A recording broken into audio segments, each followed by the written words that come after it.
Nesse próximo vídeo vou explicar agora o motor do bot, o que são os indicadores que ele usa para comprar e para vender, ou seja, fazer a entrada e a saída da moeda.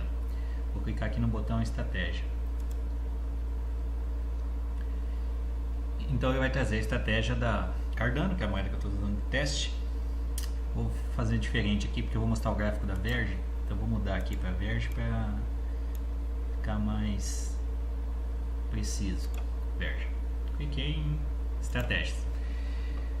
Por padrão, nesse modo normal, ele traz o indicador MACD ou RSI.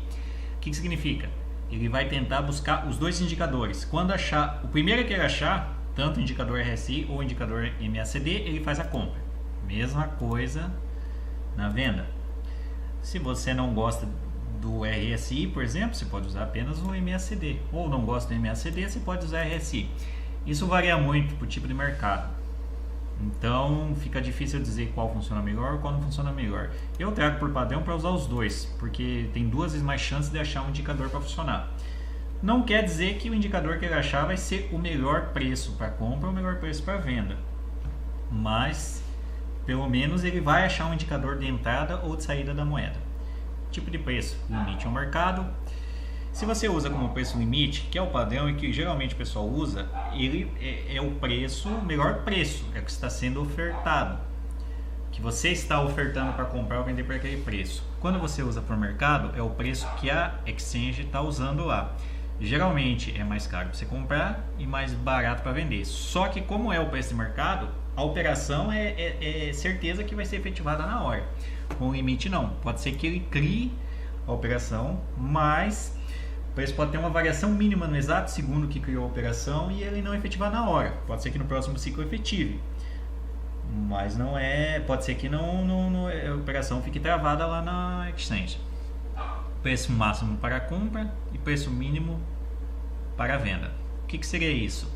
Como eu estou usando o Verge, digamos que eu tenho, eu quero comprar o Verge, mas eu não quero comprar ele mais caro que 1000 satoshis. E eu não quero que venda mais barato que 1200 satoshis. Então o que acontece? O programa só vai trabalhar nessa condição. Quando você clicar no Play, ele achou um indicador de compra. Você colocou lá 1000 moedas Verge. Ele vai comprar apenas se o preço estiver abaixo de 1000 satoshis. Se não tiver, ele vai pular. Ele vai ficar pesquisando no gráfico até o gráfico dar um próximo indicador de compra e que nesse próximo indicador esteja nesse preço. Se não tiver, ele não compra. Ou seja, se você colocar um valor que ele nunca vai atingir, ele nunca vai comprar. Mesma coisa que a venda. Se você não quer, você quer vender apenas se tiver acima de 1200 satoshis.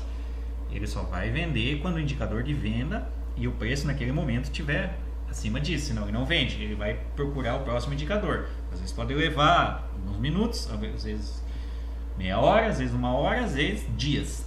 Então você também tem que colocar um preço que seja compatível com o mercado.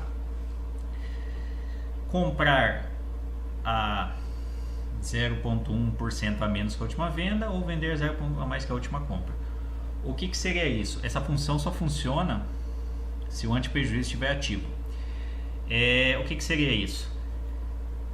O anti-prejuízo estando ativo, esse valor de máximo de compra e mínimo para venda, ele fica dinâmico, fica automatizado. Quando você fazer a primeira operação, a partir do momento que faz essa primeira operação, ele salva aqui esse valor e vai mudando de acordo com a operação. Então o que acontece? Digamos que na primeira operação comprou a 1000 satoshis, por exemplo. Vou colocar aqui só para ficar mais fácil o entendimento. Então ele vai vender se tiver pelo menos 0,1% a mais que 1000 satoshis. Ou você coloca 1% ou 10%, tem que cuidar que se esse valor for muito alto, ele nunca vai efetivar a operação. Então ele detectou que a primeira operação que ele fez foi a 1000 satoshis, ele só vai vender se for acima de 1000 satoshis mais 0,1%. Mesma coisa a operação ao contrário. Digamos que ele vendeu a moeda a 1.200 satoshis. Então ele só vai comprar se tiver abaixo disso com uma diferença menos que 0,1. Essa diferença você coloca. Esse é o antiprejuízo, ou seja, ele não compra mais caro do que você vendeu e não vende mais barato do que você comprou, de acordo com a última operação. Por isso se chama antiprejuízo. E esses são os números de tentativas que ele vai fazer. Digamos que ele comprou 1000 satoshis, achou o indicador de venda, ele vai tentar vender. Só que ele vai tentar vender acima de 1000 satoshis mais 0,1%. Ele tentou uma vez, o preço não deu. Tentou a segunda, tentou a terceira, tentou a quarta, que está em 4 tentativas. Na quinta tentativa, como ele não conseguiu nenhuma das tentativas anteriores, ele vai vender o preço que for. Não importa se está mais barato ou mais caro, porque senão a operação fica sempre travada. Por isso que tem essas tentativas. Digamos que você não quer ter esse prejuízo de jeito nenhum. Você não quer vender de jeito nenhum abaixo do valor que você comprou. Então você coloca 0. Colocando 0, ele vai ficar tentando eternamente, até achar o melhor momento. MACD. Esse aqui só serve para se você usa o método MACD ou MACD junto com a RSI. Maior sensibilidade. Quando eu vou mostrar depois no gráfico que seria esse cruzamento de linhas, mas se o cruzamento não for total, se é um cruzamento muito próximo um do outro, mesmo assim ele vai ativar o gatilho como cruzou a linha. Usar linha 0, também vou mostrar lá no gráfico como que faz esse cruzamento, porque às vezes ele pode fazer a venda abaixo da linha 0 e a compra acima da linha 0. Alcance aumentado. Essa é uma opção que ele detecta um pouco, ele pega um pouco mais de ciclo para fazer o cruzamento das linhas. Eu não recomendo, na verdade, porque ele tem um certo atraso. Então acho que não eu coloquei essa opção caso alguém queira usar, né? Mas não recomendo muito não. Banda superior do RSI e banda inferior. O padrão é 70 para banda superior e 30 para banda inferior. Quando eu mostrar o gráfico vocês vão entender o que é. E passagem de disparo.